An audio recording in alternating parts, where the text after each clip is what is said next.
Я сразу сказала, вам правду никто ничего не скажет. Всех нянечек пугают. Это как бы искусственно созданная такая, создается атмосфера для того, чтобы нянечка сразу себя чувствовала виноватой. Для чего? Чтобы в крайнем случае, когда проблема будет, а она по-любому будет, потому что очень много бардака, неправильных вещей, вот, было на кого это все свалить. То есть в крайнем случае виновата нянечка, не директор, не старшая воспитательница, не родители, которые привели больного ребенка. Будет виновата нянечка. Все думают, что ты должен все сам знать. Многие вещи мне не объясняли и думали, что я сама догадаюсь. Вот в садике все было так. Не важно соблюдение норм, важно, чтобы видимость была, что нормы соблюдаются. Вот в чем. И когда я узнавала, каким образом я защищена, как меня страхуют или что-то, какие-то есть законодательные моменты, чтобы меня защитить, оказалось ничего. Вообще ничего. То есть ты попадаешь в ситуацию, где у тебя нет трудового договора, ты попадаешь в ситуацию, где очень опасно, потому что маленькие дети – это самая такая чувствительная статья, и ты никак абсолютно не защищен.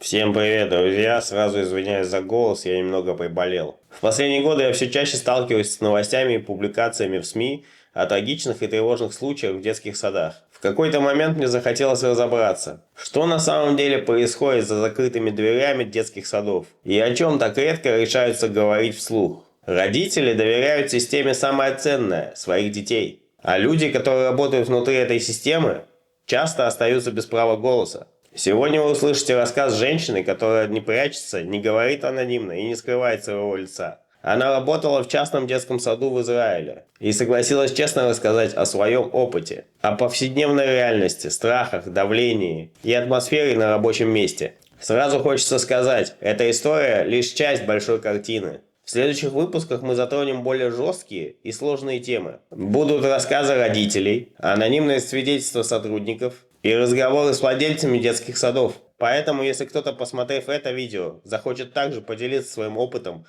и историей, напишите мне в Telegram.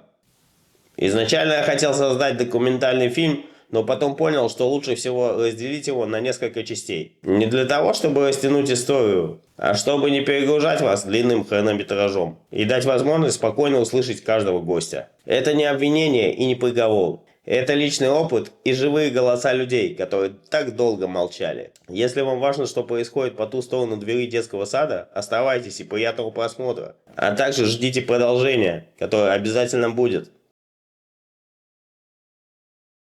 Привет. Давай сначала познакомимся, расскажи, кто ты, откуда. Я Алина, я живу в Петахтикве, я вообще с Украины, и я в Израиле уже 4 с лишним года. Все 4 года я работаю, и вот начался Ульпан, это было Метапеллет, я работала, меня пригласили. Ну, практически год я отработала Метапеллет, и потом позвонила моя знакомая с Ульпана, вместе учились, ну, там было много, естественно, русскоговорящих, мы все дружили, общались, вот, из Беларуси девочка, и говорит, что приходи, хочешь попробовать в садике поработать в детском. А у меня мама полжизни там проработала. Естественно, я все хорошо знаю, структуру, ну, по крайней мере, как было у нас. Вот. Дети маленькие, честно говоря, я очень вдохновилась, потому что мне прям захотелось. Вот. Ну, конечно, иврита не было много достаточно, но для детей как бы там и нянечкой работать много иврита не нужно. Какие-то базовые вещи, все понятно.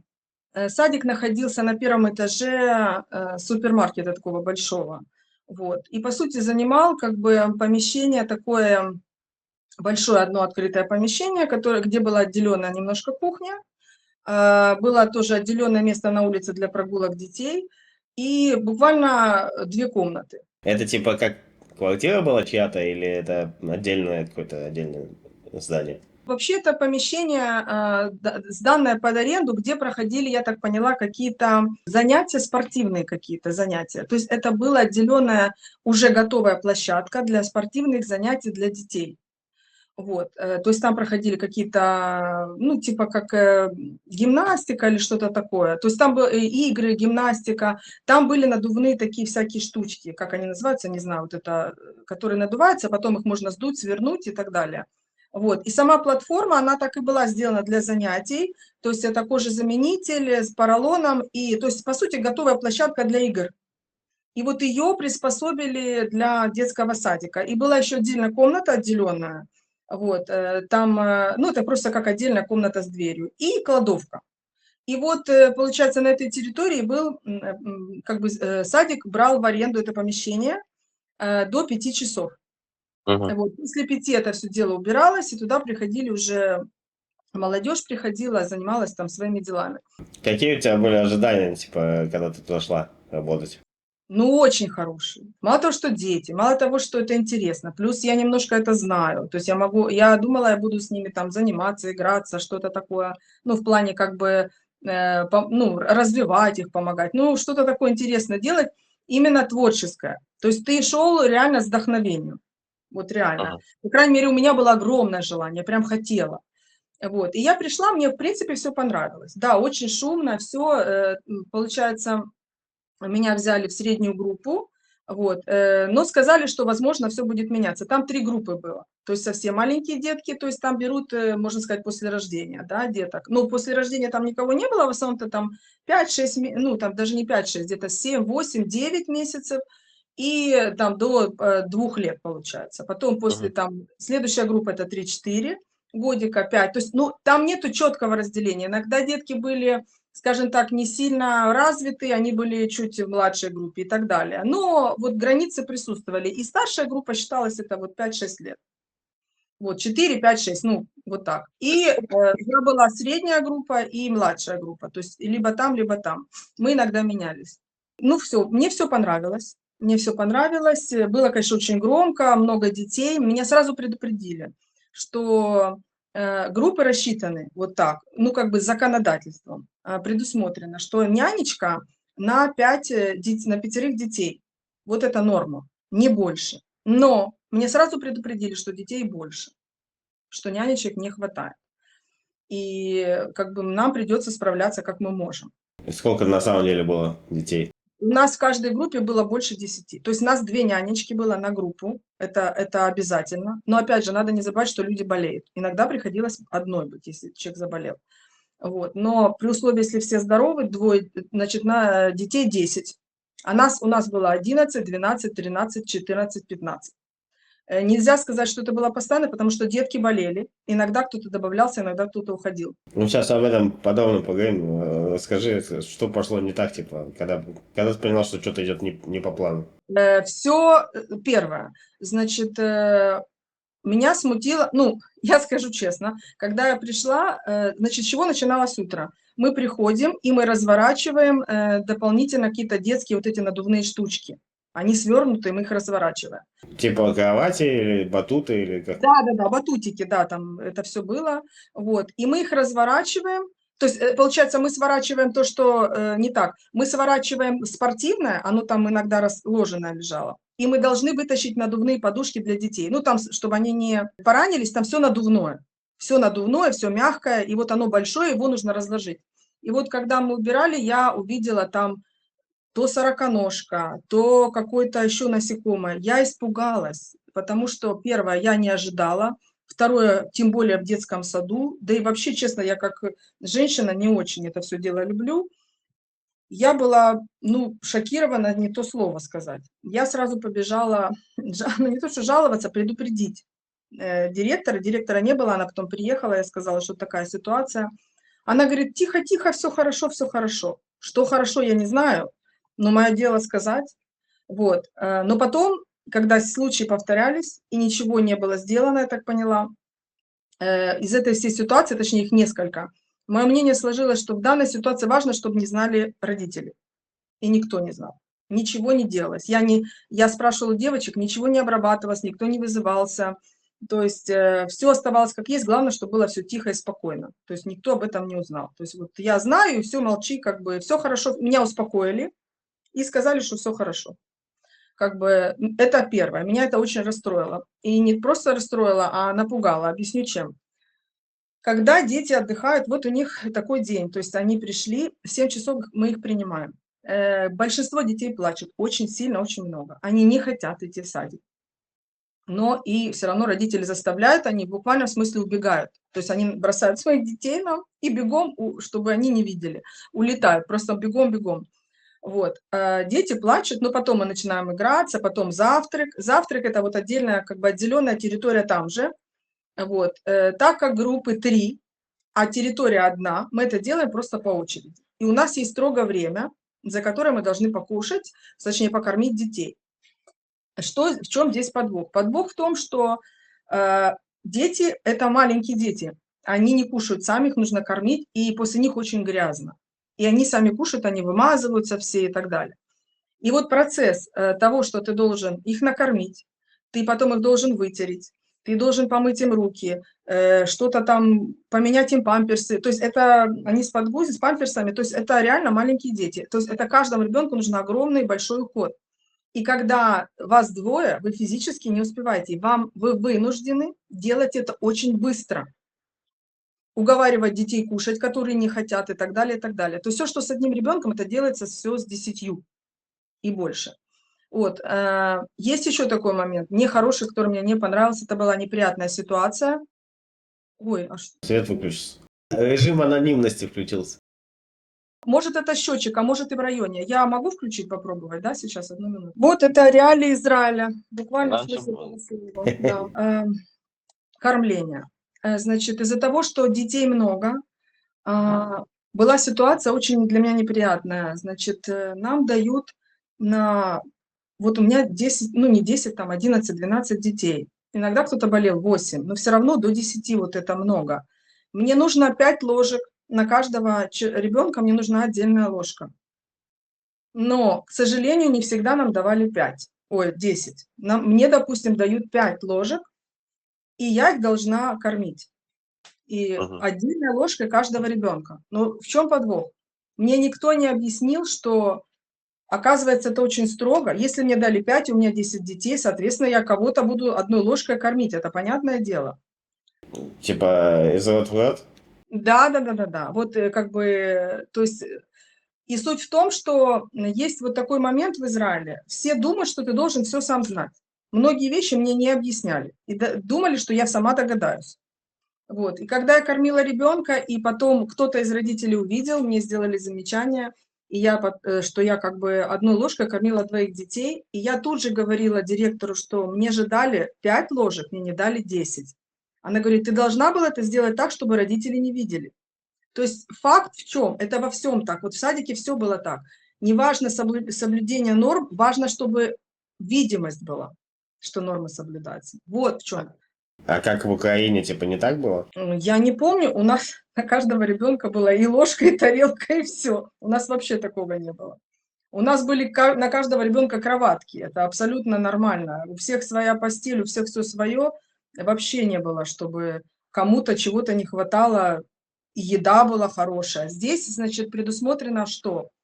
Завтрак не предусмотрен, поэтому просто нянечки делают, допустим, просто нарезают там помидоры, огурцы или хлеб чем-то намазанный, как бы, ну там, не знаю, какой-то ореховой намазкой, к примеру. Это завтрак, это не еда, как бы считается, просто перекус. Так вот, по поводу того, что территория небольшая, и на этой территории 3 группы, и продумано было так, что мы каждую, допустим, утром мы находимся на одной территории, потом в обед мы меняемся, чтобы деткам было какое-то разнообразие. И получается, что мы просто перемещаем группы с одного места на другое. То есть там одна территория была отделена для маленьких детей, вторая территория для средних, и вот эта вот комнатка для старших. Но мы менялись в течение дня, все 3 места мы как бы занимали. И так детям интересно, но тут другой момент, что нужно после себя убрать игрушки, еду, если она была, и так далее. Вот. Это не считая того, что ты должен смотреть за детьми, за ними ухаживать, их вытирать, они то обкакались, то описались, то у них насморк. Практически насморк у всех. Все ходят сопливые. Это вообще не проблема. Кашли, насморк, температура, все, дети все в садике. Вот. Соответственно, к чему? Что нужно мало того, что успевать смотреть за детьми, их много, тебе еще нужно успевать убрать игрушки и убрать там, сделать чистое место для следующей группы. Вот, то есть обязанностей более чем. Хотя они нигде не прописаны, тебе на словах просто объясняют, как бы, что ты делать должна, и комплекс работы, он может меняться. Вот. И опять же, это все никак не зафиксировано. То есть ты не можешь сказать, что я этого не буду делать, вы мне этого не говорили раньше. То есть я на такие условия не приходила. То есть условий, по сути, нет. Так вот, следующий момент. Мало того, что приходилось многих детей носить, они очень тяжелые. И, соответственно, это такая нагрузка, которая тоже не предусматривается.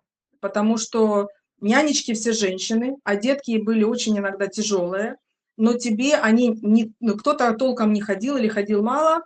Мало того, что им нужна помощь и так в перемещении по группе, особенно с прогулки в помещение, из помещения на прогулку, вот, тебе их нужно одеть, переодеть и так далее. Многих нужно было просто носить, в буквальном смысле. Они ползали, но они не ходили. Вот. И это большая нагрузка на позвоночник, на здоровье, о которой тоже никто не говорит. И более того, когда ты спрашиваешь родителей вес вашего ребенка, есть допустимый вес, вот, они все говорят неправду. То есть они, к примеру, говорят, ребенок там, ну, не знаю, там 8, там 10 килограмм, к примеру. А он совсем не 10, он все 15 и так далее. То есть ты через месяц, у меня просто болела спина. Я не думаю, что ж такое. А девочки мне буквально, ну, просто мы об этом не говорили, и когда коснулся разговора, мне объяснили, что Алина говорит, они ж не весят столько, сколько они говорят, они гораздо тяжелее. И ты их пока 20 раз перенес ребенка туда-сюда, у тебя большая нагрузка идет на позвоночник. А нельзя было сказать, что типа, не буду носить, отказаться просто. Конечно, ты можешь и не носить, но дело в том, что там не получается по-другому работать. То есть если ты не будешь носить его, как бы, кто же его перенесет? Вот. Это ты уже понимаешь в процессе работы. Об этом тебе тоже никто не говорит и не предупреждает. Вот. Следующий момент. Родители очень подозрительные. И были такие моменты неприятные. Это было прям с самого начала, когда я гуляла с детьми. И, честно говоря, я очень была в хорошем настроении, пришла, что говорю, воодушевленная, я на многие вещи даже не обращала внимания. Но мне мои коллеги помогли обратить. Они говорят, Алина, вот ты сидела с ребенком, гуляла с детьми на улице, и какой-то папа тебя снимал. Меня это, честно говоря, нельзя сказать, как удивило. Я говорю, в смысле снимал? Он говорит, у нас там был такой заборчик, вот, который отделял от территории, просто, ну, он просматривался. Это же улица. Улица, которая проложена вот этим зеленым покрытием, как трава, и там горки детские и так далее. Оно очень небольшое, но детям же нужно все равно где-то играться и так далее. И вот этот папа, он снимал, я не знаю, с какой целью, но, как мне потом объяснили, чтобы убедиться, что его ребенок в безопасности. Но опять же таки, это не совсем, это вообще не разрешено, и опять же, у меня даже никто ничего не спрашивал. И вот после этой ситуации я себя очень некомфортно чувствовала, я говорила с директором, говорю, как так? Она говорит, я с ним поговорю. Но, как выяснилось, потом папа немножко странный, с отклонениями, и с ним вообще старались не связываться. Но дело в том, что таких родителей он был не один. То есть, на самом деле, нянечка попадает в такую ситуацию, что есть противозаконные действия, но она ничего не может с этим сделать. Она может просто уйти. Потому что противостоять вот этим вещам очень сложно. Плюс, так как родители, скажем так, со своими детьми в любом случае всегда правы, вот, то что бы ты ни сделал, виноват будешь ты. Получается, что в садике самое главное – это ребенок, его родители. Все, кто там директор и так далее, они вообще не важны. То есть вот такая позиция. То есть мы все обслуживаем этих людей. Как бы такое вот, ну, понимание вещей. Соответственно, то есть если вдруг, не дай бог, что-то происходит с ребенком, то виноват садик. А точнее виновата директор, а еще более точнее виновата нянечка. И это все внушается прям сразу с первого дня. Мне, может быть, неделю никто об этом ничего не говорил, но потом мягко начали говорить. Сначала коллеги, потом директор, потом все о том, что Алина, будь аккуратна, будь внимательна, не дай бог что. Ты просто... Это может быть суд, и могут быть глобальные проблемы. Потому что доказать, что ты там не виновата, или что это что-то не специальное, или ребенок сам, очень сложно. Вот. А родители любят жаловаться и подавать в суд, и вообще ребенок, как бы для них это типа самое ценное. Почему говорю типа? Потому что, к сожалению, вот этот момент по поводу температуры, насморка и так далее немножко раскрою. были такие, ну, это, скажем, прописанные, я так понимаю, и не прописанные правила, что ребенка принимают в садик с температурой до 38 градусов. Все, что свыше 38, его могут не принять. Могут отказать родителям. Но, понятное дело, я работала, получается, октябрь-ноябрь, это как раз похолодание, все начали резко болеть. И большинство детей в садик так и продолжало ходить. Но есть тут момент, что ребенок может прийти с температурой, но не высокой. Но пока он находится в садике, она растет. У нас было 2 градусника, 2 разных, там электронные и обычные. Нет, не обычные, 2 электронных у нас было. И мы мерили и тем, потому что, чтобы точно убедиться, какая температура у ребенка. И вот были случаи, несколько случаев при мне, когда реально у детей поднималась температура. И мы чувствовали физически, он горит просто весь. Но так как в садике, во-первых, не предусмотрена никакая медицинская помощь, кроме мази на попку, все. Вот. Или что-то, что принесли родители, сказали, вот это надо помазать ребенку, все. То есть мы не можем дать ему лекарство, но помазать мы можем. И, соответственно, садик вообще не предусматривает функции никакой медицинской помощи как таковой. Это обязанность родителей. И заниматься этим должны только родители. Поэтому, если ребенок заболевший, мы его принимаем в группу, то, соответственно, но на нас ложится ответственность, которую мы не должны нести. Она вообще не наша, но она на нас. И родители, как правило, это тоже сплошь и рядом, то есть это видела постоянно. Так как они работают, они не хотят сидеть дома с ребенком, они не могут себе это позволить, как поясняли, вот, то они сдают больных детей, понимая, что они больные, и понимая, что температура может вырасти, скорее всего, им позвонят. Кто-то не брал трубку, даже когда высокая температура, кто-то пытался уговорить оставить ребенка с температурой в садике. Это вы должны понимать, что оставить-то его можно, но если вдруг потом, не дай бог, что, то ты же и будешь крайний. То есть тут такая вот нехорошая ситуация, что с одной стороны ты как бы выручаешь, с другой стороны ты подставляешь сам себя. И так как все это решалось в основном через директора, такие случаи тяжелые, то директор звонила и говорила, просто в любом случае нужно дозвониться до родителей и вернуть ребенка, все, что свыше 38. Вот. И были случаи, да, приезжали, забирали ребенка с полгруппы. Но садик, дело в том, что тоже не заинтересован в том, чтобы отдать ребенка. То есть каждый день это все родители платят за это. И если ребенка отдали, естественно, будет минус.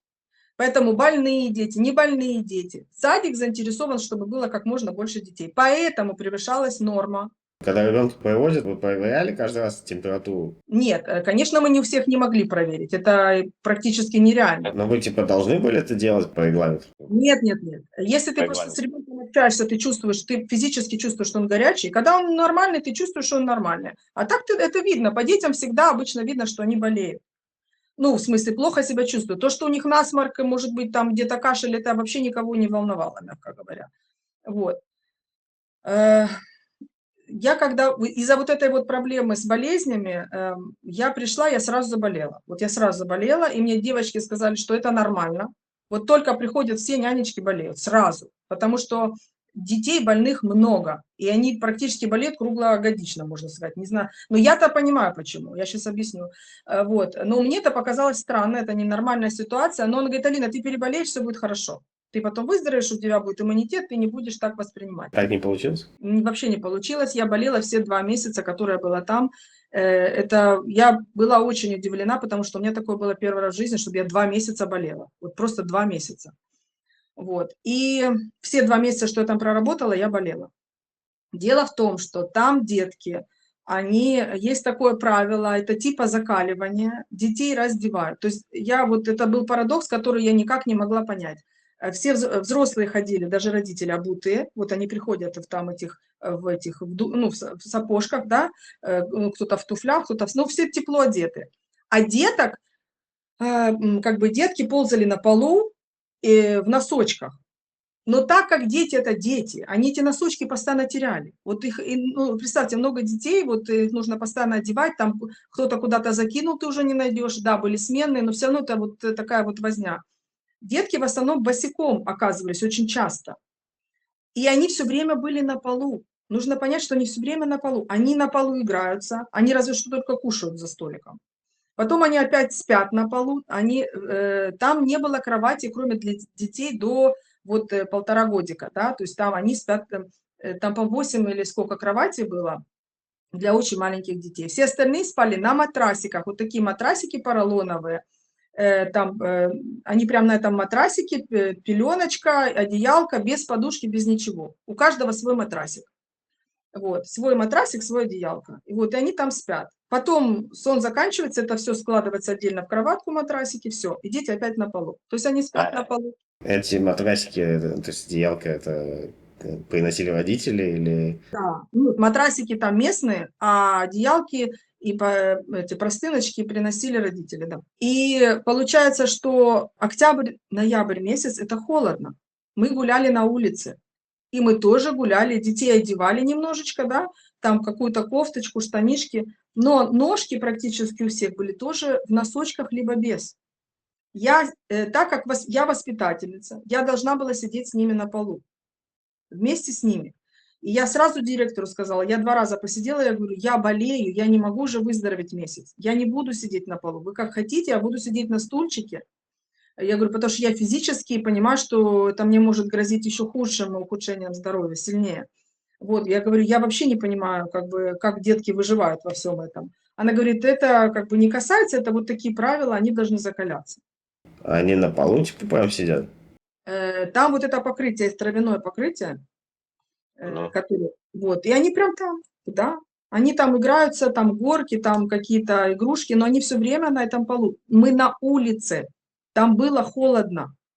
И надо учитывать, что они все время сопливые, все время кашляют, у кого-то даже может быть маленькая температура, но не 38. И они все время там.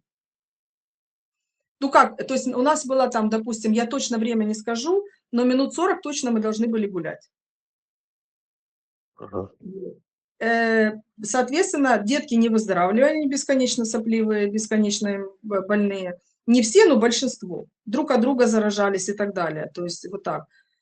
Ну, естественно, когда ты переохлажденный, ну, как бы, естественно, ты будешь тоже болеть. Но кто ж кого слушает? Вот такие правила, как бы негласны, для них это привычно, обычно, нормально. Дело в том, что родители даже не задавали вопросы, для них это тоже нормально. Они приходят, они все это видят. Ну, окей. Вот, единственное, что родители просили одевать носочки, что если снялись, но мы как бы и без них это понимаем. Но иногда проблема, вот когда у тебя много детей, ты не увидел, что кто-то снял носочек, они друг друга что-то стягивают. Вот. Плюс следующий момент. Детки — это детки. Они бегают, они толкаются, они лезут на горку, им все вместе надо на эту горку и так далее. То есть игрушки там разные были. То есть и какой-то конструктор, и какие-то деревянные там складывать тоже вещи. То есть там не было мягких всех игрушек. То есть, естественно, ребенок мог взять игрушку, в кого-то что-то бросить, кинуть, шлепнуть. Они маленькие. Вот. Тебе нужно за этим тщательно следить. Но как бы ты ни следил, у тебя нету глаз везде, а ты крутишься вокруг них, тут же сидишь, тут же смотришь, и они ранились, они ранили друг друга. Были дети-задиры, там было несколько мальчиков, которые вот прям дрались, вот им нужно было позадирать кого-то. Не потому что они плохие, вот характер такой. Они могли шлепнуть, могли поцарапать, это детки, то есть он уже ж не чувствует, не понимает, для него это игра. Или он злится, наоборот, что-то, допустим, он на маму обижен, он плачет, плачет, раз там цапанул кого-то. Ну, понимаете, то есть это как бы не вещи, которые невозможно ну, как бы предугадать, проконтролировать. Вот. И был момент, что нам приходилось нескольких таких мальчиков отделять от группы. И у нас была очень непонятная задача. С одной стороны, нам нужно было отделить детей от группы, потому что они реально не давали спокойствия никому. Вот. Плюс, мало того, что они задирали, они сами лезли вот в такие вот агрессивные отношения и тоже получали иногда от кого-то сдачи. И мама, естественно, потом могла обвинить нас, что ребенок пришел поцарапанный. Хотя все понимали, что мама должна знать своего ребенка, что это у него в характере есть вот такая вот проблема. Но это никого не волнует. Если ребенок получил царапину, удар в садике, виноват садик. И можно схлопотать как бы проблему через суд. Вот, это то, о чем я говорю. Все постоянно находились в страхе и напряжении. Не дай бог, не дай бог, не дай бог, что-то произойдет. Все. Садик будет виноват, будет платить, но в частности не совсем садик. Сейчас я к этому перейду. Ага. Значит, так вот, и у нас была задача, с одной стороны, отделить этих проблемных детей от всей группы, с другой стороны, мама, одна и другая, жаловались, что как мы имеем право, она платит за этот садик, чтобы ребенок приходил играться с детьми. Мы обязаны сделать, организовать так, чтобы ее ребенок, ну, как бы этот агрессивный ребенок игрался с детьми. Даже если он не умеет, не может, не хочет, мы должны, это наша святая обязанность, это сделать. То есть, хотя это не входит в наши обязанности как таковые, но они за это платят, значит, мы должны это сами как-то решить. То есть это вот то, о чем я говорю. Не прописанные обязанности, не прописанные наши права, это все вот есть проблема. Соответственно, решай как хочешь. Извиняюсь, когда вот ты устраивался на работу, вы не подписывали какой-то договор? Ничего такого. Я просто пришла и работала. Все, мне у нас был единственное, что момент, это специально в компьютере программа, по которой мы заходили и выходили. То есть мы отмечались наши рабочие часы, все. И по этим часам нам шла оплата. И вот на тот момент это был единственный плюс, потому что я получала тогда 40 шекелей в час за любой час работы с утра до вечера. Это хорошая оплата, считала. Ну, ты не знала, что нужно, вообще есть договора или там такого плана? Я знала, но они этого не делали. У них просто это не было предусмотрено. Ну, ты спрашивал у них насчет... Я спрашиваю, я говорю, где мои как бы рабочие обязанности, я хочу увидеть. Они говорят, о, это потом как-нибудь, может быть, это не важно, вот и мы тебе объяснили твой как бы фронт работы, вот ты, типа делай, все. Тебе все платят, все хорошо. Как бы страховки все предусмотрены, ты получишь служ, ты все посмотришь. Вот и вот как бы вот такой разговор. Так вот, по поводу детей. Из-за вот этих случаев нехороших, я сначала этого не понимала, потом я уже увидела реально воочию, что директор нам всем говорила, нянечкам, как только вы принимаете детей, не всех, но особенно проблемных, вы должны их осмотреть. Вот это то, что мы делали обязательно. Почему? Потому что были случаи, когда ребенок приходил уже с синяком, и мы прям вот директор фотографировала и отсылала родителям, показать, что он уже пришел с синяком, чтобы к нам не было претензий. Вот. Потому что, говорит, если вы этого не сделаете, и он будет уходить с синяком, опять будет скандал. Вот, это такая мини-страховка. В следующий момент было несколько случаев, когда ребенок очень сильно упал, ударился. Но опять же, все зависит от родителей. Были родители, которые относились к этому с пониманием, и как бы, ну, объяснили, ну, реально ребенок упал сам. Ну, невозможно все предусмотреть, это просто невозможно. Вот. И все хорошо, как бы родители понимали. С другой стороны, у нас были везде видеокамеры, но с одной стороны это плюс, с другой стороны это минус, потому что даже в кладовке или там, где вот мы переодевались, это все было. Это чувствовать себя постоянно под наблюдением не очень приятное дело. Почему, зачем камера, где вы переодевались? Вот так было предусмотрено на всякий случай везде. Я не знаю для чего. Я не знаю для чего в кладовке, где лежали игрушки, мы переодевались камеры, это камера. Я не совсем понимала, но как бы опять же не я условия там ставлю. Вот. Но были такие углы, опять же, в этих помещениях, где камера не просматривала, просто ну, невозможно было все углы просмотреть. Там же были определенные как бы закоулочки такие. Вот. И если воспитатель попадала с детьми в этот закоулочек, и что-то, не дай бог, произошло, очень сложно доказать, виноват или не виноват. Поэтому, с одной стороны, камера и защищала, потому что если вдруг чего, можно было попросить, чтобы достали записи и так далее. Но еще один подвох. Оказывается, запись была не всегда. Она была, но она была не всегда. И эти камеры, они тоже больше как фикция были. То есть работают они или не работают, тоже непонятно. Вот. Я не знаю, кто за этим смотрел, честно говоря, потому что кто-то должен был ответственный быть, но так много было безответственных моментов, что уже даже на это не обращал внимания. Следующий момент. Вот, если ты что-то, то есть тебе нужно успеть все вовремя, потому что все рассчитано по часам. Покормить, погулять, поднять, укачать. Дети – это дети. У них есть расписание, но они не будут как роботы. И тебе нужно время, чтобы ребенка уложить. Это вообще самый сложный процесс. Накормить и уложить – это очень тяжело маленьких детей. Они не хотят. Они разыгрались, им весело, и тут их укладывают спать. И начинается, то есть мы утром плачем, потому что родители уходят, они скучают. Мы в обед плачем, потому что мы не хотим спать. После обеда мы плачем, потому что они уже хотят домой. Они уже очень сильно хотят домой, они уже устали, они уже никого не хотят видеть. Все. Это постоянный крик и плач, это вообще бесконечно. Вот. По поводу сна. Значит, большинство детей, конечно, укладывались спать и спали. Они выматывались, они выплакивались, они уже просто ложились и спали прямо на эти коврики, все, и вырубались. Но был момент такой, была девочка у нас очень тяжелая, но она хорошая девочка, она не тяжелая.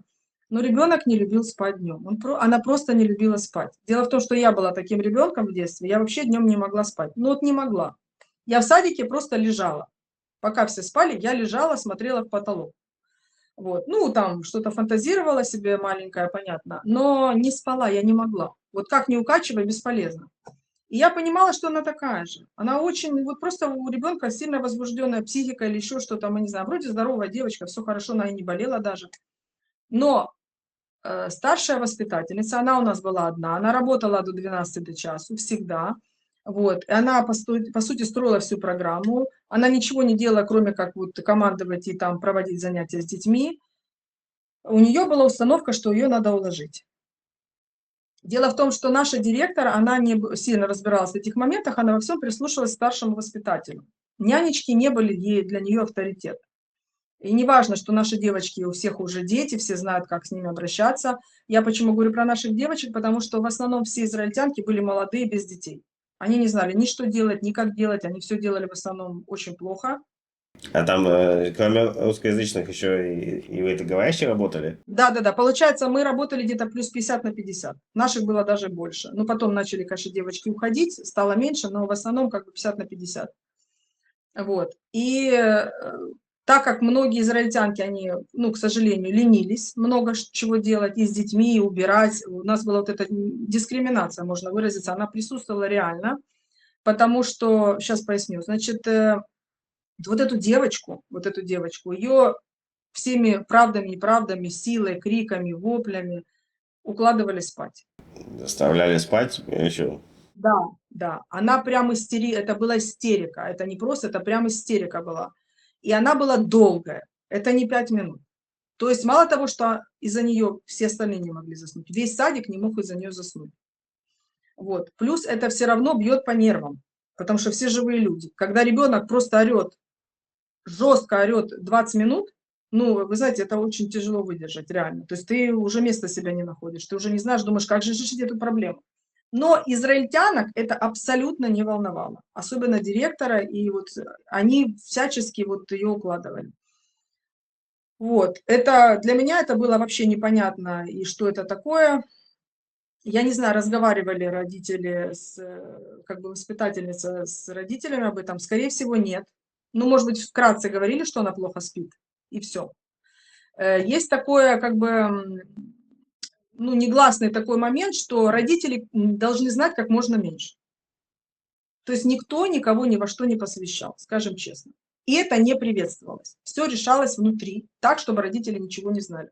Родителям все улыбались, говорили, что у них замечательный ребенок, что все хорошо, что все замечательно. И ни о каких проблемах, вот чем меньше ты говоришь о проблемах, даже если их надо решить, тем лучше. Это показатель садика. И показатель того, что родители не заберут этого ребенка из садика. А садик заинтересован, чтобы как можно больше было детей в садике. Поэтому и брали то, что я говорила, больше, чем положено. Вот. Родители, чтобы понять, что происходит, пытались как бы всячески расспрашивать. Но, естественно, никто ничего не говорил. Наши не говорили, потому что потом были бы проблемы у них самих, а израильтяне не говорят, потому что они и так знают, что говорить не надо. То есть у них это принято. Все скрывать, все скрывать. Это, кстати, привело к тому, что в итоге начали ложить подслушку в рюкзачки к детям. В рюкзачки к детям, где вот у них там молочко, родители для маленьких детей приносили смеси, там сменное белье, памперсы. И вот это было у каждого ребенка свой рюкзачок, который нянечка брала, оттуда брала все эти вещи и, собственно, меняла, там, кормили и так далее. Вот, и туда стали ложить прослушку. И я уже не работала, я уволилась. Моя знакомая как раз попала в эту всю ситуацию, так как мы общались, ну, в общем, я узнала об этом. В итоге ее уволили. Вот. Была она виновата или нет, я не знаю, потому что вот сейчас коснусь этого главного момента. Что там произошло до конца, я не знаю, но что-то, понятно, связано с детьми, что-то там было нехорошее, что родителям очень сильно не понравилось. Дело в том, что так как садик не хочет быть крайним никогда, что он делает? Когда есть какая-то проблема, значит, заранее, почему я говорила, что всех нянечек пугают? Это как бы искусственно созданная такая, создается атмосфера для того, чтобы нянечка сразу себя чувствовала виноватой. Для чего? Чтобы в крайнем случае, когда проблема будет, а она по-любому будет, потому что очень много бардака, неправильных вещей, вот, было на кого это все свалить. То есть в крайнем случае виновата нянечка, не директор, не старшая воспитательница, не родители, которые привели больного ребенка. Будет виновата нянечка. И когда я узнавала, каким образом я защищена, как меня страхуют или что-то, какие-то есть законодательные моменты, чтобы меня защитить, оказалось ничего, вообще ничего. То есть ты попадаешь в ситуацию, где у тебя нет трудового договора, ты попадаешь в ситуацию, где очень опасно, потому что маленькие дети – это самая такая чувствительная статья, и ты никак абсолютно не защищен.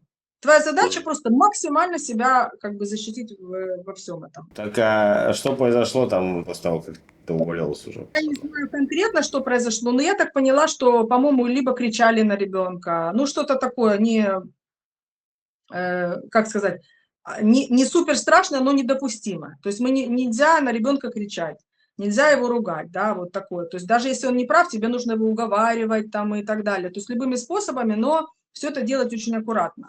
А воспитательница, видимо, нянечка что-то себе позволила кричать или что-то такое. Хотя я не удивлюсь, потому что ситуация крайне напряженная с утра до вечера, максимально нервы на пределе, и все условия как бы созданы, чтобы ты и даже не расслабился. А, соответственно, когда женщина напряжена, и это 6 дней в неделю, мы работали с 7 до 5, плюс пятница до 12 до часу. Все, ты работаешь постоянно в таком жестком напряжении. И ты постоянно чувствуешь, что если что, ты виноват. Дамоклов меч, да. Следующий вопрос. Как общались между собой сотрудники? Такая позиция, что это оказывается норма, так как, ну, я, опять же, приехала из культуры, где это ненормально, это даже плохо, но я не совсем, когда ты вливаешься в коллектив, ты живешь так, как ты привык. И вдруг я начинаю обнаруживать такие вещи, что здесь нормы совсем другие. И норма такая, что бы ни произошло, или даже человек подумал, что может произойти, еще его нет. Он должен идти и как бы докладывать об этой ситуации сразу. Причем так, чтобы лучше он побежит первый, расскажет о тебе, чем ты пойдешь потом расскажешь о нем. То есть расскажешь ты, не расскажешь, вообще никого не волнует. Человек сразу бежит, сразу говорит начальнику о том, что вот ты то-то сделал не так, и так. Хотя этот же человек точно так же делает или делает еще хуже, но задача успеть первому. И так делают все девочки. Друг от друга ходят, жалуются за спиной к директору, к старшему воспитателю, кто что сделал не так, кто кого дернул ребенка, кто кого плохо покормил, не вытер или что-то еще. То есть, или кто-то, не дай бог, повысил голос. Это все постоянно докладывалось, жаловалось. И не факт, что это была правда. Очень часто это могла быть ложь, просто наговор. Но для того, чтобы человек как бы выгородить себя, потому что если он идет жалуется, он типа хороший, и уже начальство к нему благоволит, и даже если он сделает ошибку, эту ошибку не заметят, ради своей собственной безопасности каждая девочка бежала и докладывала. К сожалению, наши девочки, находясь в такой атмосфере, или это уже у них было, не знаю, но постепенно я увидела, что это начиналось касаться всех. Дело в том, что многие в этой группе, мы приехали вместе, репатриировались. То есть мы были в одном Ульпане, мы, по сути, были в одно время как бы здесь, вот, и даже вроде общались, дружили, ходили друг к другу в гости, все нормально. Но через какое-то время обнаружила, что и наши девочки делают все то же самое. Ну и когда мы общались, она говорит, а что мне делать? Если я не буду делать, будет делать кто-то другой, я опять буду крайним. И никто не хочет быть крайним, поэтому все ходили друг на друга, жаловались. Вот. И это создавало еще дополнительную такую вот напряженную атмосферу, нехорошую, недоверие, разделение. Но кроме этого, Был еще другой момент неприятный. Какой? Наша директор, она была репатриантка из Грузии, вот, но она прекрасно говорила на русском, но она старалась на русском не говорить, ну, как бы и нормально, но почему-то у нее было очень непредвзятое отношение к нашим. Предвзятая? Да, предвзятое отношение, потому что она в основном, скажем, ну, то, что я говорила, израильтянки, молодые девочки, они ничего не знали, они ленились, лишний раз помыть пол, потому что у нас необходима была влажная уборка, или там убрать за детьми, лишний раз собрать, после того, как они накрошили там печенье, да, нужно было собрать. Они все это дело не любили делать и не хотели делать. Поэтому наши девочки, скажем так, негласно, ну, во-первых, все любят нашу чистоту, это нормально. Во-вторых, все взрослые женщины, для них это не проблема. И так и как бы переходила в такую плоскость, что израильтянки ничего этого не делали, как в основном наши делали, но при всем этом и допускали много ошибок с детьми. Это факт. Вот эту девочку, которая плохо спала, наша, собственно, наша нянечка и смогла ее, наконец, ее укладывать. Может, она спала, не спала, но вела себя спокойно. И директор, собственно, постоянно просила ее, чтобы она ее укладывала, чтобы она давала спать другим детям. То есть, опять же, обращалась за помощью к нашим, но она же наших же и не любила. И поэтому любая проблема, там плачет ребенок, кто-то там недоубирал, что-то там случилось еще, что-то, ну, то, что директору не понравилось, она тут же выговаривала нашим, делала замечания нашим и так далее. Израильтянок никто не трогал. Что бы они ни сделали, как бы они ни ленились, они были хорошие. Она говорила, вот смотрите, какие девочки молодцы. То, что девочки ничего не делают и плохо обращаются с детьми, это не важно. То, что все лежит на наших женщинах, которые в основном, по сути, благодаря им и порядок в садике, это тоже не важно. Все равно израильтянки хорошие, русские плохие. Что это формирует? Это формирует, первое, очень большую обиду у наших сотрудниц. То есть они начинают воспринимать, что ты как стараешься или не стараешься, это вообще не важно. А вы не пытались как-то отстоять, собственно, что нет? Конечно, пытались разговаривать, но никто тебя не слышит. Вообще твои претензии или какие-то там вещи, это все, тебе даже могут помахать, сказать, да, мы тебя понимаем, да-да-да. Это все на 5 минут.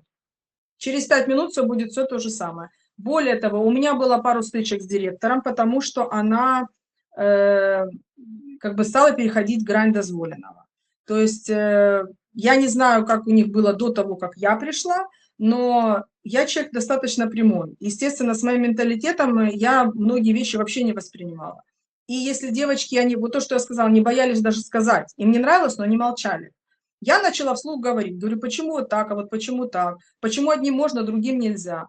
И это директор стала воспринимать просто в штыки, она начала злиться, пытаться мне объяснить, что я что-то не понимаю, что я не понимаю, непонятно.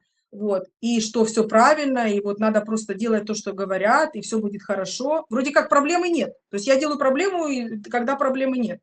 Хотя проблема очевидная, она вообще не касалась даже меня, это касалось всего коллектива. Вот, но кроме меня особо никто не возмущался, и у меня была пара вот таких вот очень, один был последний громкий скандал, когда мне звонил ребенок, позвонил, ну, в рабочее время, и я взяла трубку. Ну, обычно, когда звонит ребенок, это обязательно нужно взять мало ли что. Это ребенок, то есть он в школе, может, он заболел, может быть, не дай бог, что-то случилось. Я не могу игнорировать, это нормально. Я взяла трубку, чтобы узнать, что произошло, поговорила с ребенком, это все было очень, там, ну, буквально 2 минуты. И потом директор начала кричать, что я не имею права брать телефон во время работы. Хотя все ходили с телефоном, хотя все включали, это было нормально, объясню. Дело в том, что, более того, из-за того, что деток с детьми не успевали играться, ну, много детей, ты не можешь со всеми поиграться. Ты с одним играешься, второй там уже что-то полез уже не туда. И периодически воспитатели включали, ну, точнее, нянечки включали, и это было, ну, как бы разрешено. Музыку, у нас был магнитофон, включали мультики, включали там музыку на телефоне, чтобы деток как-то интересовать. Включали какие-то вот песенки на иврите, то есть они учили там и алфавит, допустим, в песенке какой-то, какая-то музыка, чтобы их развлекать. Отвлекать, развлекать, обучать, даже вот так можно сказать. Вот. Это было абсолютно нормально, и никто этому не возмущался. Но вот, пожалуйста, ситуация, когда у тебя что-то происходит, это тоже никого не касается. То есть вот эти правила без правил, скажем так. Мгм. Еще такой момент, значит, по поводу игр. Я думала, что как бы я выросла в таком понимании, что в садике, особенно в старшей группе, должны быть занятия. И в средней тоже что-то должно быть. Здесь практически ничего не было. У нас и один раз, может быть, в неделю, максимум это воспитательница, ну, так как у нее на это разрешение, она на это училась, она рисовала с ними, все. В старшей группе, то есть это со средними детками, младших, понятно, нет, но вот средние, да, это катастрофически мало, это, можно сказать, ничего. Как вообще в садиках, что, чем вообще должны заниматься? Ну вот должны быть для старшей группы обязательные занятия. Там проходили занятия очень редко. Вот. В основном они там могли что-то полепить, чуть-чуть порисовать, какие-то там игрушки, ну что-то там поделать ручками. Но этого было очень мало. Это не было каждый день. Это было там раз через раз и так далее. Единственное, что приглашали, как это, аниматора, вот, женщину как бы платили, но это родители дополнительно платят за это отдельно. Аниматор, который развлекает детей. И вот раз или там в неделю аниматор приезжала, это было такое шоу для детей, и развлекали их. Вот это единственное, что было на регулярной основе. Вот. Но это не обязательная программа, и это не обучение, это больше развлекаловка, да. Вот. Мгм. Так, то есть воспитанием, по сути, нас пытались тоже к этому привлечь, но по большому счету это должно было быть все очень организовано и прописано. Я не могу просто от себя что-то сделать с детьми, то есть так не положено. Вот. Для этого конкретно есть воспитательница. То есть это старшая воспитательница, она одна на садик, а может быть положено две, но я не знаю, по сути она вроде одна. И она это должна организовать. Вот. Но так как она сама себе хозяйка, она делала так, как считала нужным. Все. И сказать ей что-либо было невозможно, потому что директор во всем слушалась ее, и даже если она делает неправильно все, она делает правильно. Вот. И как бы, поэтому это мое было тоже такое вот небольшое разочарование, что дети, по сути, в садике ничего не получали. Ничего. Мгм. То есть, с учетом того, что они находились 6 дней в неделю, с утра до вечера, это было одно из моих сильнейших разочарований. Сейчас кое-что объясню, в чем именно. А, Дети находились в садике с 7 до 5, но, может, не все до 5, а где-то там 4, полпятого. Вот, иногда чуть раньше, даже, может, до полчетвертого, но в основном 6 дней в неделю, то есть 5 дней в неделю, и пятница тоже до обеда. Вот пятница до обеда, почему? В это время все родители обычно ездили в магазин. Вот они целый день ездят в магазин, и потом они в обед приезжают, забирают ребенка, и все, едут на шаббат как бы. Вот, то есть, по сути, дети, они были круглосуточно в садике. Они один раз кушали за это время? Нет, нет, нет, сейчас объясню. То есть, получается, ребенок приезжал в 7 часов, у нас в 8 был перекус, вот то, что я говорю, да, там, но, скажем так, с негласного разрешения это не положено, это не положено. Но так как у нас было очень много русскоговорящих, и директор была тоже русскоговорящая, и папа у нее там, и все, то есть папа иногда готовил, он иногда делал каши, молочные каши, другие каши деткам. И утром вместо хлеба, вот то, что я сказала, там нарезки, да, фруктовой, овощной, им делали каши. Дети с удовольствием кушали эти кашки, просто обожали. Потому что дома, я так понимаю, им ничего такого не давали, но они очень любили, это вкусно. Вот им там с различными, там, то с фруктами какими-то, то, может, чуть-чуть мяса, ну, что-то, либо молочные кашки, они с удовольствием кушали. Но это было не прописано, это запрещено. Я объясню сейчас почему. Потому что питание в детском саду строго регламентировано. То есть только с большого разрешения, только исключительно кошерное. И это только определенные группы, кто занимается питанием, у которых есть конкретно разрешение, там, кто, я не знаю, Министерство здравоохранения или кто там делает это все. То есть это считанные фирмы, кто этим занимается. И пробиться туда невозможно. Считанные садики или считанные кто? Нет, это определенные фирмы, которые обеспечивали питание садикам. То есть это только кому было разрешено. И за каждым садиком была вот так закреплена определенная фирма, М. которая каждый день обязана была поставить обед. Они привозили готовую еду на обед. И вот в обед они кушали там макароны, где-то немножко какая-то картошка, какие фасоль, то есть мясо, может быть, какой-то рыба, рыбные палочки. Ну вот я рыбные очень редко, но в основном мясо там чуть-чуть было. Вот. И, понятно, овощи, фрукты и вот что-то такое, гарнирчик какой-то. Вот это вот их еда была на обед обязательно. Завтрак это было наше уже эксперименты, которые дети очень любили. Вот. Но это не обязательно. Дети должны завтракать дома. Расчет, что дети кушают дома. Ну, кто кушает в 6 часов утра? Никто же не кушает. В 7 часов они уже в садике. Все. А. Вот. Значит, после обеда они ложатся спать. Потом идет влажная уборка. Вот то, о чем я говорила, опять начинаются проблемы, кто будет убирать, убирают наши. Израильтяне где угодно, но только не там, где надо. Вот. И после обеда, получается, детки встают, у них полдник. Что значит полдник? Это просто какой-то хлеб, намазанный чем-то, или печенье. Печеньем спасались постоянно, регулярно везде. Почему? На улице, детки. Или мало того, что они все время хотели кушать, им, видимо, не хватало. Плюс из-за того, что они там ссорились, плакали, то есть очень часто, как бы, ну это то, что я уже увидела. Нянечки, те же израильтянки, они выходили из положения так. Они приносили печенье, вот, приносили там водичку, все. И ребенок там, все сели, посмотрели какой-то мультик, они бегают, играют. Вдруг какая-то проблема, сразу печеньку. Все, печеньку ребенок жует, он довольный, уселся, попил водички, все хорошо. Вот. Поэтому печенье это регулярная такая вот штука. Это не есть хорошо, но это вот то, что было. И этим же заканчивался обычно полдник, и после полдника уже ожидалось, что родители потихоньку будут приходить, каждый в свое время. Вот.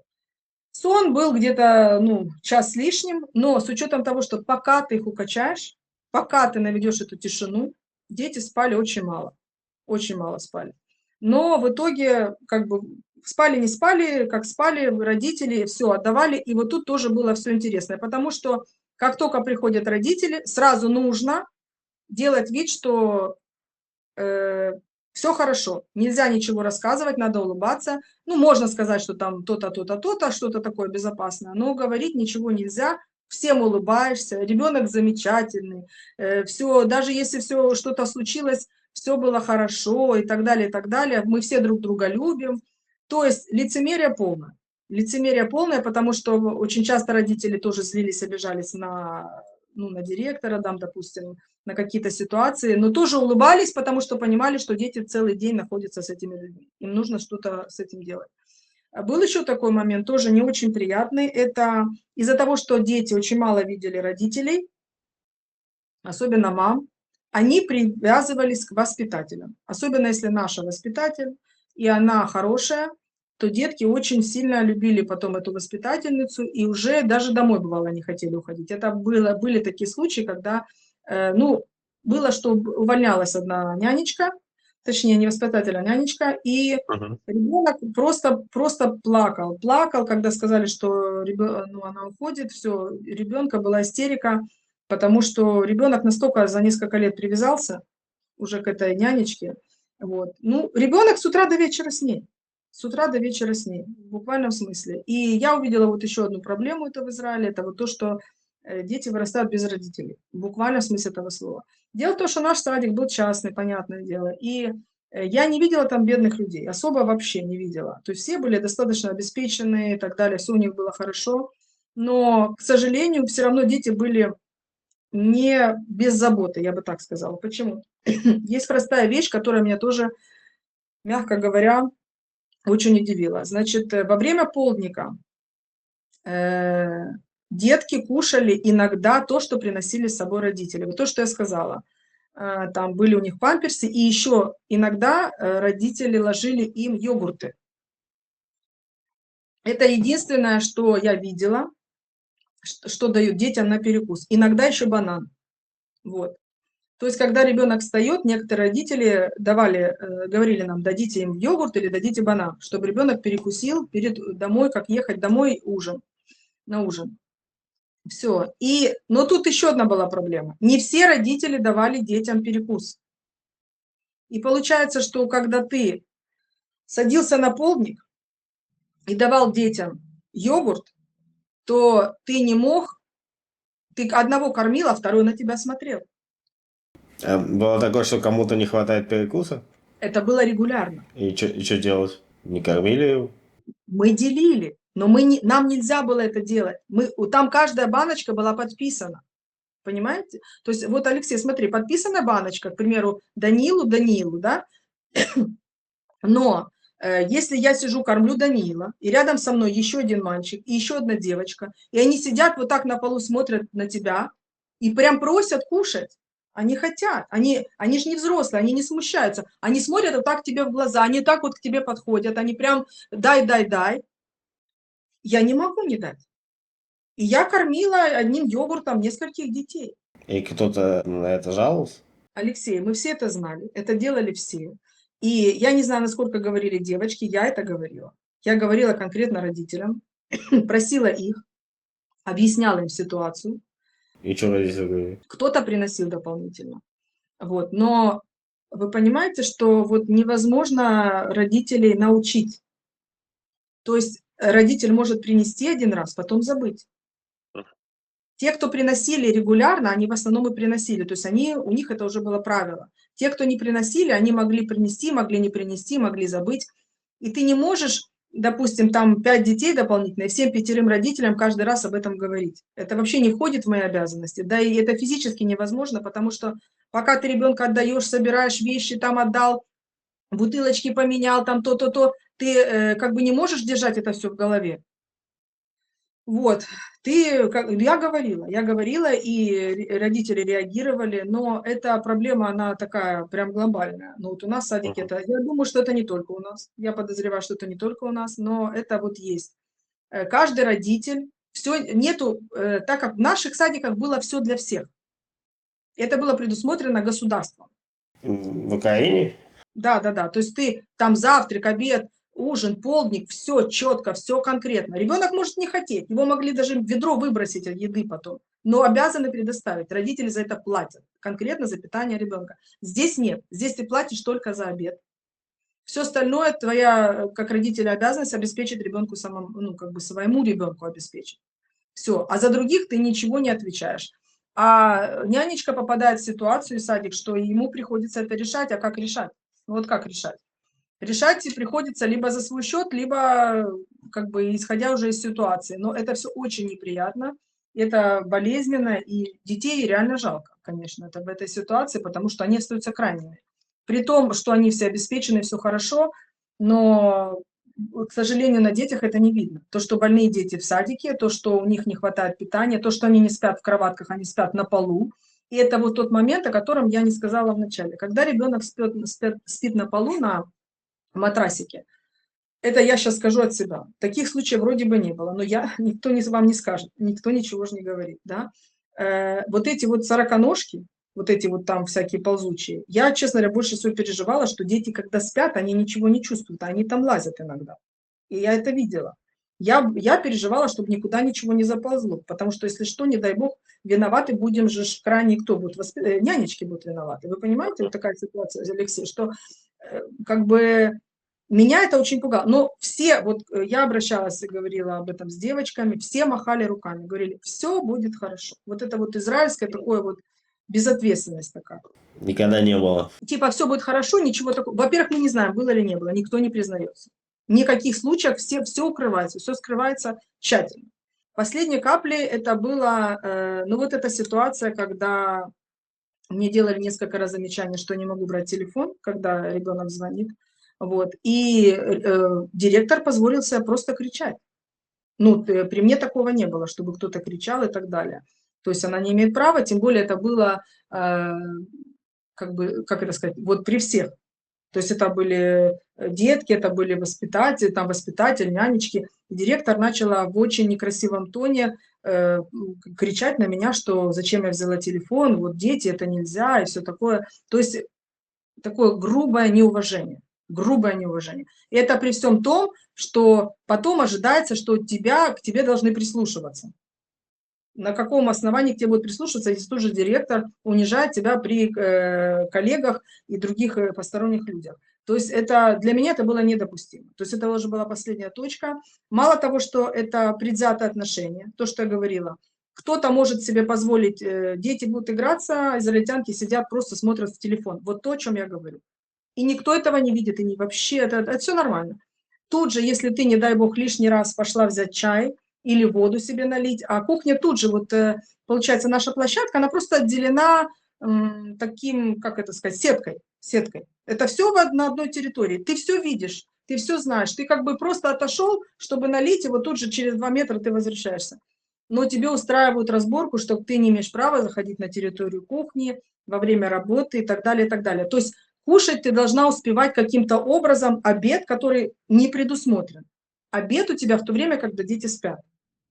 Ты должна уложить детей, убрать, все разложить, смотреть за детьми.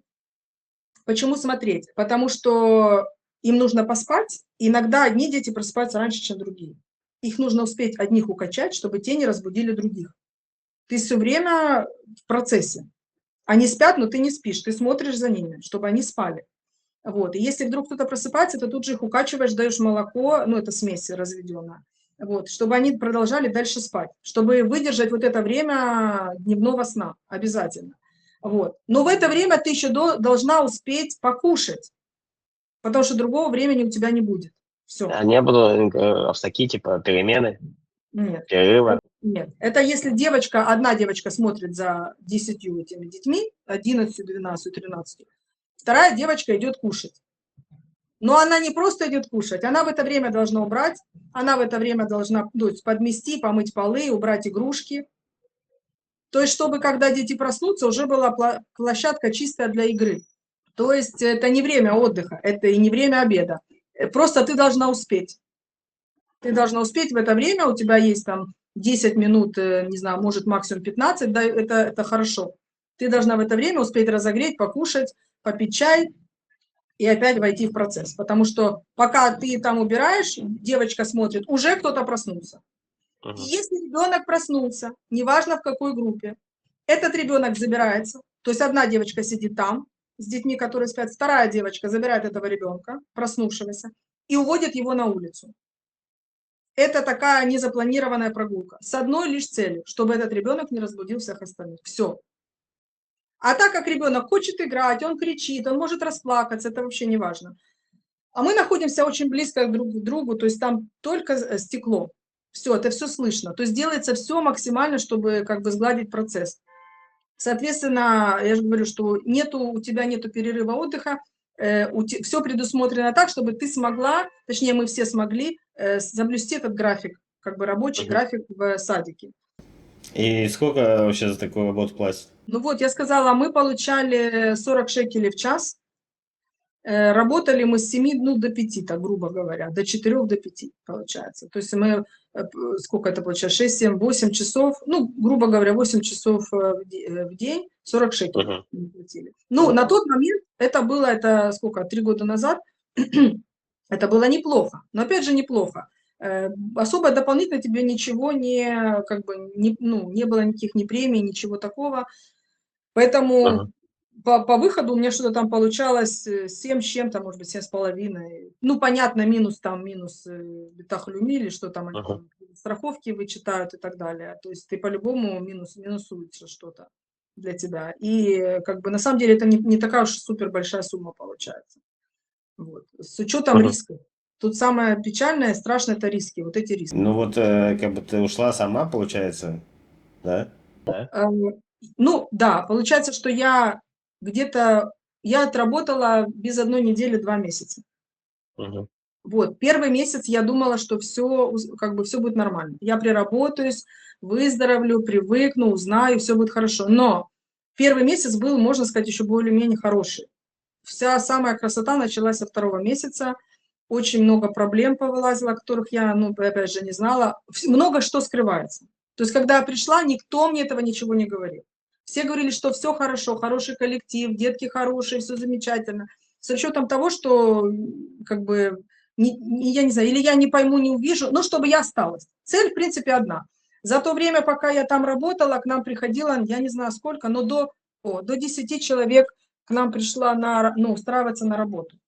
Девочек, женщин. Постоянно текучка есть. Кто-то приходит, кто-то уходит. Да. Но дело в том, что у нас были очень нужны люди, я говорила, у нас была нехватка персонала. И за это время объявления директор давала постоянно. Вот постоянно, каждый день она давала объявления. И я увидела, человек, наверное, ну, не знаю, может быть, 8-7. Вот. А сколько людей не хватало? Ну, у нас, я же сказала, каждая группа превышала детей. Вот у нас было на несколько человек больше, в старшей группе на несколько человек больше, и в средней. Получается, нам минимум нужно было еще 3 человека. По закону неправильно. По закону, да. Вот по закону мы работали в неположенной, вот как бы в неположенных условиях. Вот. И я скажу, что ни один человек не остался. Вот все приходили, посмотрели, тут же разворачивались, уходили. Никто не хотел даже на один день. К Ага. нам единственное, кто несколько, ну, как бы чуть-чуть поработал, это студенты. Они учились, девочки, опять же, израильтянки, которые ничего не знают, нету профессиональной пригодности, если так можно сказать, вот. Но они приходили, им было выгодно, они хорошо получали за небольшой отрезок времени. Более того, от них ничего не требовалось, к ним не было никаких претензий, именно чтобы они хоть сколько-то поработали, с расчетом, чтобы они хоть сколько-то поработали. И поэтому, скажем, опять же, вся нагрузка была на нас. Они приходили, чуть-чуть побыли с детьми, чуть-чуть поиграли и все, уходили. В основном до обеда. Как это повлияло на твое здоровье? Ну, я 2 месяца болела. Я так и не выздоровела. Я выздоровела только тогда, когда я ушла. Получается, я за неделю до... Я поняла, что мне нужно брать больничный и лечиться, потому что это уже ну, просто переходило все, что можно было. И кашель, и плохо себя чувствовала, у меня постоянно слабость была. Вот. И я взяла больничный и позвонила уже директору, сказала, что я приняла решение, что я не вернусь. И как она отреагировала? Ну, не понравилось ей, конечно. Дело в том, что меня сразу предупредили, Алина говорит, что могут быть проблемы с выплатой зарплаты. Мне сразу об этом девочки сказали, что такое может быть. И они оказались правы. Хотя вроде директор на вид порядочный, все хорошо. Но, во-первых, это есть в Израиле, к сожалению, участников. Но дело даже не в этом. Я никак не могла поверить. Ну, знаю ее, думаю, да не может быть. Она не выплатила зарплату или что? Как получилось? Она сказала, что... То есть, видимо, за ней это уже знали, что есть такое. Вот, я ж не первая, не последняя, кто пришла и уволилась.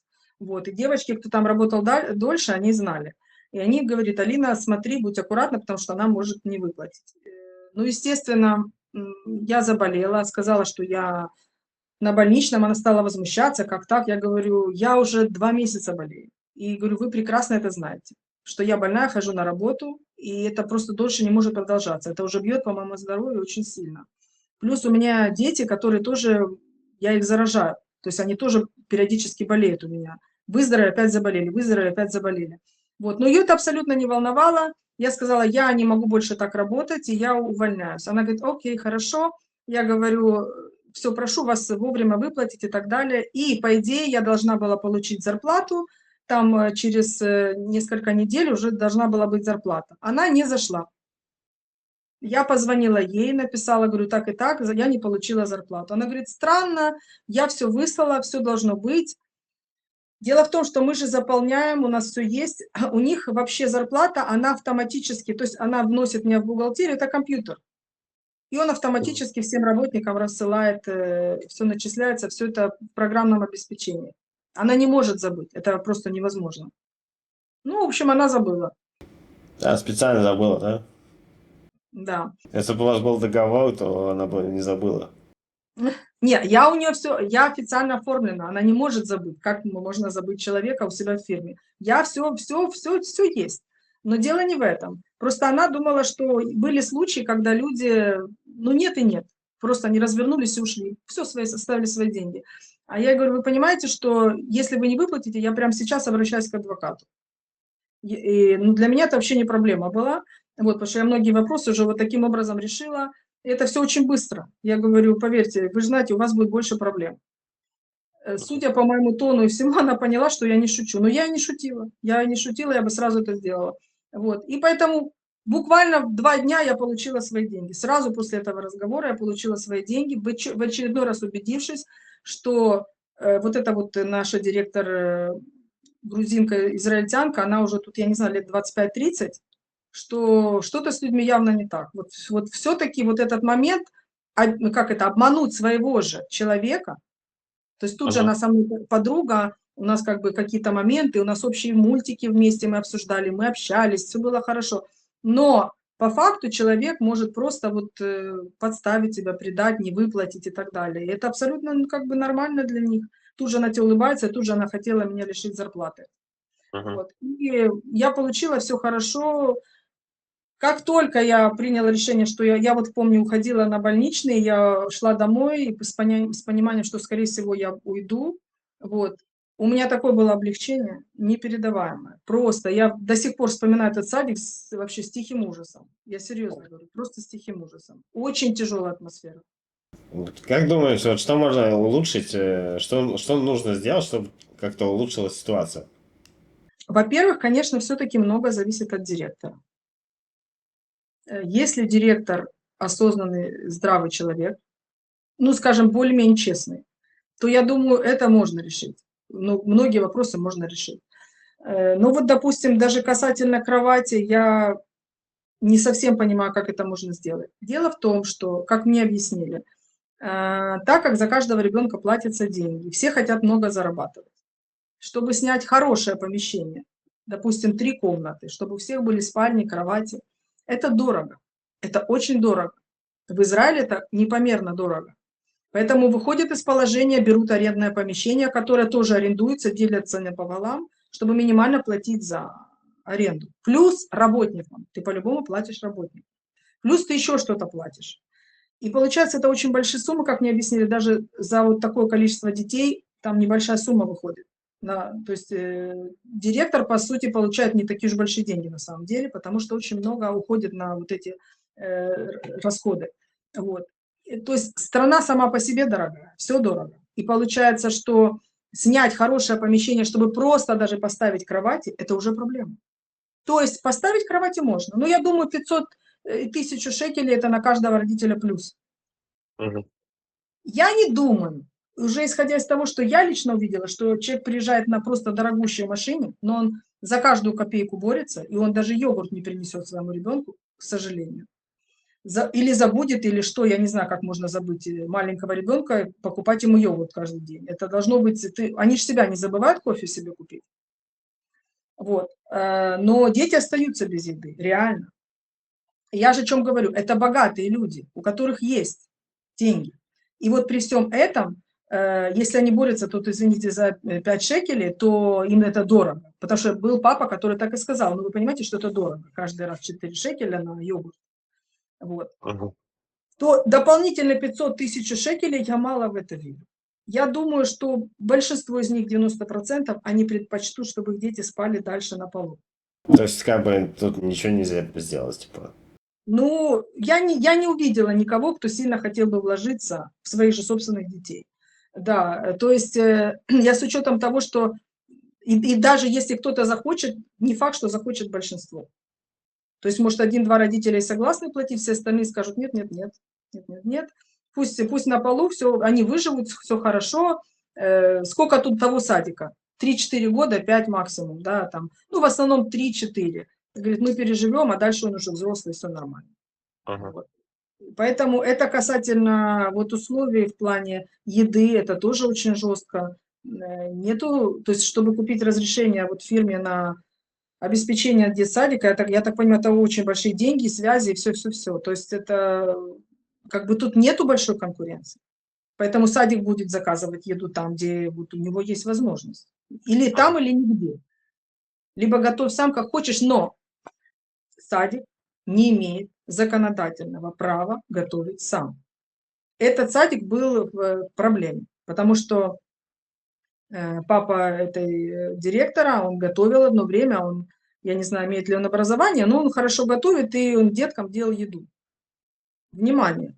Кто-то из родителей донес, что он готовит сам, и что это, возможно, не кошерно или без разрешения, гарантий никаких нет, что это хорошая еда. И сами же родители донесли на него, что как бы они против, чтобы готовили как бы еду там же. И что сделали? Ну, я не знаю, платили мне ли штраф какой-то, но они просто вынуждены были отказаться или извиниться, вот что-то такое. Или даже штраф был, я вот точно не скажу. Моя знакомая подружка, она работала на юге Израиля, точнее на севере, да, по-моему, Кирьят-Ям, садик. тоже частный. Директор была наша женщина, тоже русскоговорящая. Снимали несколько комнат, квартиру. Снимали квартиру под детский садик.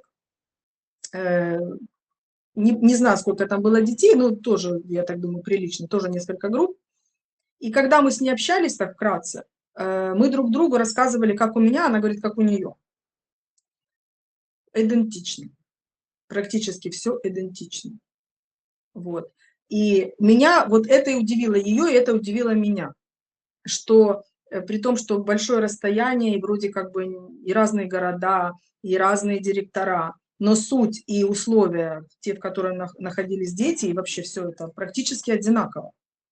То есть на тот момент я нахожусь в центре, она север Кирьят-Ям, а получается, что мы как будто бы вот соседи. То есть настолько все похоже и в отношении детей, и в отношении условий, еды. Точно такой же заказ, все, вот все. И такие же сложные условия, такие же требования. В тот момент мы поняли, что это вот как бы внутренние условия нормы. Это то, что или вынуждено специально, или я не знаю, как это объяснить, но это то, что создает, по сути, государство формирует. Ага. Это для всех, это не исключение. И это не потому, что мы, не потому, что директор. Директор может либо ухудшить, либо улучшить, но по большому счету глобально ничего не меняется. Ага. Это норма в детских садах. Чуть-чуть есть некоторых лучше, есть чуть-чуть. Но в основном это вот так. Это вот так. Я понял. Почему ты решила рассказать об этом сейчас, открыто? Ну, меня это очень долго не давало мне покоя. Я делилась, когда девочки говорили, мы вот хотим отдать детский садик. Многие знакомые своих детей. Я делилась этим всем. Я говорила, вы должны очень хорошо подумать. Если у вас есть такая возможность, не отдавать, не отдавайте. Я говорю, как можно дольше не отдавать. Потому что лучше даже если ребенок пойдет в 5 и во все это попадет, он все равно будет проще, чем когда он попадет туда в 2, в 3. И в этом все будет несколько лет. Я говорю, потому что вам правду все равно никто не скажет. Я сразу сказала, вам правду никто ничего не скажет. Вы не узнаете до конца, что происходит в садике. Но сейчас вот не боишься как бы за себя, то, что ты с открытым лицом рассказываешь об этом? Что бояться? Все как есть. Люди должны знать правду. Во-первых, они в ней сами живут. Они, собственно, получают последствия этого. Либо своей ответственности, либо своей безответственности. Ответственность лежит и на садиках, и на родителях. Если родители знают, ничего не делают, это уже их ответственность. Если они не знают, они должны знать. Тебе больше не дадут устроиться в садик, а вот. Я не могу сказать, что это для меня печальная история. В жизни бы, честно, у меня даже мысли не было после этого пойти в садики. Более того скажу. По работе, по другим работам я сталкивалась очень много с девочками, ну, женщинами, да, которые работали в садиках. И я вот могу рассказать примерно этот диалог. Он выглядел так. Я говорю, что я 2 месяца проработала в садике. Ну, делюсь с очередной своей сотрудницей, знакомой, подругой. Говорю, я проработала в садике 2 месяца. Я, говорю, оттуда сбежала. Это ужас. Что я вижу в ответ? Выглядит это так. Человек-то, понимаю. То есть тут вот без слов. Это было регулярно со всеми. Кто-то говорит, я тоже работала, это кошмар. Кто-то говорил, просто это вообще не передать, не описать. Кто-то просто вот так молча говорил, я знаю, я все понимаю, можешь не говорить. То есть ни один человек не сказал, ни одна женщина сказала, это было так замечательно, мне так понравилось, все так было хорошо. Алина, ты говоришь неправду, вот у нас был великолепный садик. Ни один человек так не сказал. Все молча понимали, либо тут же дополняли, либо говорили, что да, это был ужас и кошмар, еле выжили, еле ушли, еле убежали, больше никогда. То есть эта формула одна и та же. Меня это потрясло. Почему? Потому что люди разные.